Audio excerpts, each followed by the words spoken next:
जाइए, चलिए सर।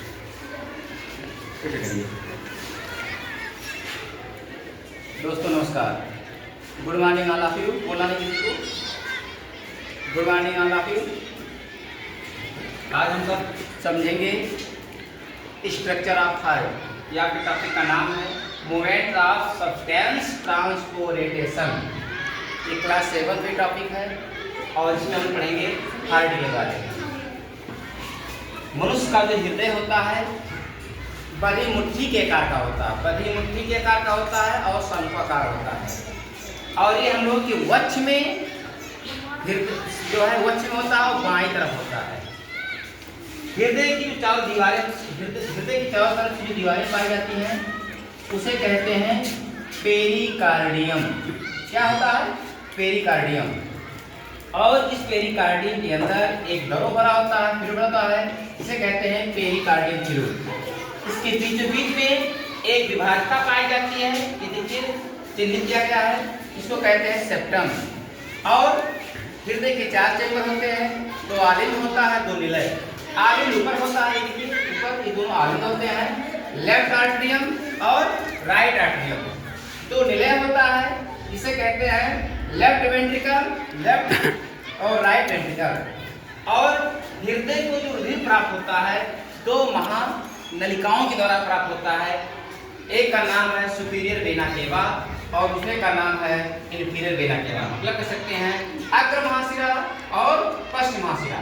इन्हीं दोनों नलिकाओं के माध्यम से शरीर का पूरा रुधिर इनको प्राप्त होता है।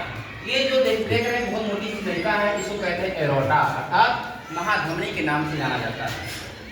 उसके बाद में यहाँ पर देखिए 2 नलिकाएं दी हुई हैं।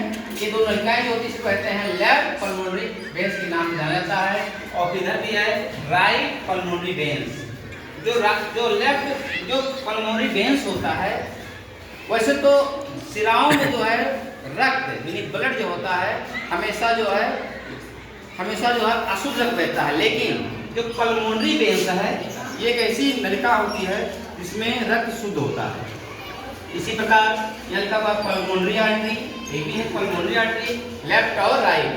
जो पल्मोनरी आर्टरी होती है ये क्या होता है, आर्टरी में प्रायः रक्त शुद्ध होता है, लेकिन पल्मोनरी शब्द जुड़ गया है, इसका मतलब फुफ्फुस, ये कहते हैं धमनी। ये जो है फुफ्फुस जो धमनी होता है इसमें क्या होता है कि ब्लड जो होता है अशुद्ध होता है। इस प्रकार से मनुष्य का हृदय का पूछा जाए कैसा होता है तो बड़ी मुट्ठी के आकार का होता है। अगर हम सब हृदय का अध्ययन करते हैं तो जीव विज्ञान की एक शाखा है जिसका नाम है कार्डियोलॉजी। कार्डियोलॉजी के अंतर्गत हम लोग हृदय का विस्तृत अध्ययन करते हैं और हृदय के स्पेशलिस्ट को कहते हैं कार्डियोलॉजिस्ट कहते हैं। मनुष्य में रुधिर परिसंचरण तंत्र कैसा होता है? बंद प्रकार का होता है और दोहरा प्रकार का होता है। बंद का मतलब होता है कि ब्लड तो होता है नलिकाओं में बहता है, शरीर से बाहर नहीं निकल पाता है। और दोहरा का मतलब होता है शरीर के किसी भी अंग में ब्लड जाने से पहले हृदय से 2 बार होकर गुजरता है। तो और हम लोग का जो हृदय होता है वो कैसा होता है? वो मायोजेनिक होता है। मायोजेनिक मतलब कह सकते हैं कि मायोजेनिक जिसे कहते हैं पेशीजन। और यहाँ पर आप ये हृदय पूरा देख रहे हैं, ये हृदय एक प्रकार से हम कह सकते हैं कि पूरी इसकी जो दीवारें घिरी हुई हैं वो पेरिकार्डियम लेयर से घिरा होता है। तो हमको ऐसा एहसास हुआ होगा कि आप सब हृदय के बारे में विस्तार रूप से समझ चुके होंगे। बस आज के लिए इतना ही, अगली वीडियो में हम लोग फिर मिलते हैं।